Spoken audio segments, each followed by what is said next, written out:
আমরা আগে হিম্যানজিওমা বা ভাস্কুলার ম্যালফরমেশন এই অসুখটা নিয়ে অনেকগুলো আলোচনা করেছি।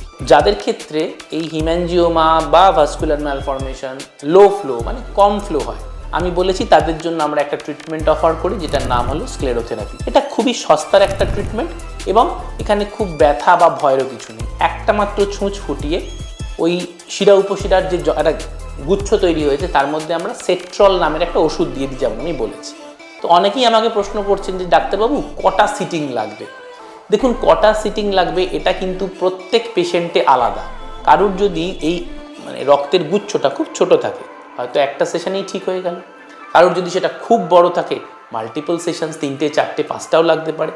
কার কটা লাগবে এটা কিন্তু এরকম জেনারেলাইজড বলা সম্ভব নয়। আপনাকে দেখার পর এবং ইভ্যালুয়েট করার পরই আমরা বলতে পারবো। কিন্তু এইটার জন্য হাসপাতালে ভর্তির কোনো দরকার পড়ে না। ওপিডি প্রসিডিওর এবং শুধুমাত্র একটা ছুঁচ ফুটিয়ে আলট্রাসাউন্ড দিয়ে দেখে পুরো জিনিসটা হয়।